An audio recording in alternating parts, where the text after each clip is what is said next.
Hello dears, ഇന്ന് ഞാൻ വന്നിരിക്കുന്നത് വളരെ എളുപ്പത്തിൽ ഉണ്ടാക്കാൻ പറ്റിയ ഒരു ബ്രേക്ക്ഫാസ്റ്റ് ആയിട്ടാണ്. നുറുക്ക് ഗോതമ്പും ചെറുപയറുമാണ് മെയിൻ ഇൻഗ്രീഡിയൻസ്.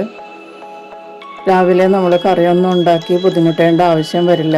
ഇതുപോലെ ഉണ്ടാക്കുകയാണെങ്കിൽ കൊച്ചു കുട്ടികൾ മുതൽ വളരെ ഇഷ്ടത്തോടെ കഴിക്കും. നല്ല ടേസ്റ്റുമാണ്. അപ്പോൾ എല്ലാവർക്കും തൻ്റെ കിച്ചൻ റെസിപ്പീസിലോട്ട് സ്വാഗതം. ഞാൻ ഷൈനി. ഈ ബ്രേക്ക്ഫാസ്റ്റ് ഉണ്ടാക്കാൻ മെയിനായിട്ട് വേണ്ടത് ചെറുപയറും പിന്നെ അതുപോലെ നുറുക്ക് ഗോതമ്പുമാണ്. ഞാനിവിടെ അരക്കപ്പ് ചെറുപയറാണ് എടുത്തിരിക്കുന്നത്. ഇത് നന്നായിട്ട് വാഷ് ചെയ്ത് അരമണിക്കൂർ വെള്ളത്തിൽ കുതിർത്തിയെടുത്തതാണ്. അതുപോലെ തന്നെ അരക്കപ്പ് നുറുക്ക് ഗോതമ്പ് നന്നായിട്ട് വാഷ് ചെയ്ത് അരമണിക്കൂർ കുതിർത്തെടുത്തതാണ്. ചെറുപയറും നുറുക്ക് ഗോതമ്പും നമുക്കൊരു കുക്കറിലേക്ക് ഇട്ട് കൊടുക്കാം. ചെറുപയറും നുറുക്ക് ഗോതമ്പും കൂടി 1 കപ്പാണ് ഉള്ളത്. രണ്ടും കൂടി 1 കപ്പ് ഉണ്ടാകും. ഇതിലേക്ക് ഇനി നമുക്ക് വെള്ളം ഒഴിച്ചു കൊടുക്കാം. 3 കപ്പ് വെള്ളം ആണ് ഞാൻ ഇതിലേക്ക് ചേർക്കുന്നത്. അതാവുമ്പോൾ ആവശ്യത്തിനുള്ള ലൂസ് ഉണ്ടാവും. പിന്നെ നിങ്ങൾക്ക് കുറച്ച് കട്ടിയിൽ വേണമെങ്കിൽ 2.5 കപ്പ് വെള്ളം ഒഴിച്ചാൽ മതിയാകും. ഇതിലേക്ക് 1 ടീസ്പൂൺ ഗീയും കൂടി ചേർത്തിട്ട് നമുക്കിത് കുക്കർ അടച്ച് വേവിക്കാം. ഗീ ചേർക്കുമ്പോൾ ടേസ്റ്റും കൂടും. സ്റ്റീം വരുമ്പോൾ ഇത് പുറത്തേക്ക് വരാതെ ഇരിക്കുകയും ചെയ്യും. സ്റ്റൗ ഓൺ ചെയ്ത് നമുക്കിതൊന്ന് വേവിച്ചെടുക്കാം. മീഡിയം ഹീറ്റിൽ ഫസ്റ്റ് വിസിൽ വന്നതിന് ശേഷം 3 മിനിറ്റ് ലോ ഫ്ലെയിമിൽ വേവിച്ചെടുക്കാം. അതിനുശേഷം ഇതിൻ്റെ സ്റ്റീമെല്ലാം തനിയെ പോകുന്നത് വരെ വെയിറ്റ് ചെയ്യണം. ഇതിലേക്ക് ഇനി ചേർക്കാൻ വേണ്ടത് തേങ്ങ ചിരകിയതാണ്. അരക്കപ്പ് തേങ്ങ ചിരകിയത് എടുത്തിട്ടുണ്ട്. ഇതിലേക്ക് ഒരു 3-4 തൊലി കളഞ്ഞ ഏലക്കായ ചേർക്കാം. എന്നിട്ടിത് വളരെ കുറച്ച് വെള്ളത്തിൽ നല്ലതുപോലെ അരച്ചെടുക്കണം. കൂടുതൽ വെള്ളം ചേർത്താൽ നന്നായി അരഞ്ഞു കിട്ടില്ല.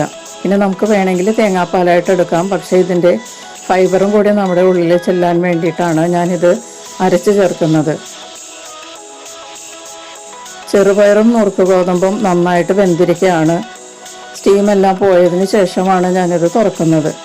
ഇത് നല്ലതുപോലെ വെന്തിട്ടുണ്ട്. 3 കപ്പ് വെള്ളം ഒഴിച്ചത് കറക്റ്റായിട്ട് പാകത്തിന് വെന്തിട്ടുണ്ട്.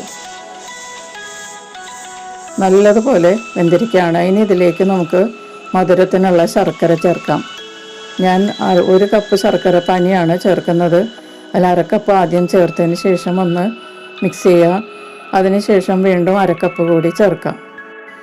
നിങ്ങളുടെ ടേസ്റ്റിനനുസരിച്ചുള്ള മധുരത്തിന് വേണ്ടിയിട്ടുള്ള ശർക്കര പാനി നിങ്ങൾ ചേർക്കുക.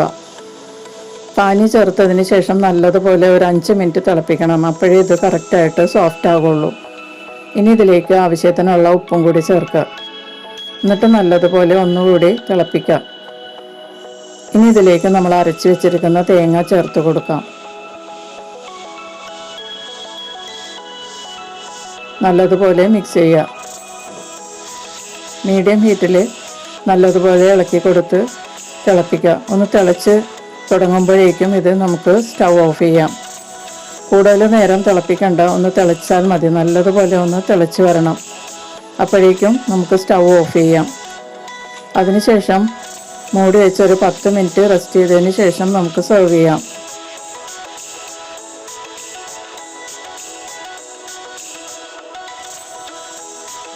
പത്ത് മിനിറ്റിന് ശേഷം നമുക്കിതൊരു ബൗളിലേക്ക് മാറ്റാം.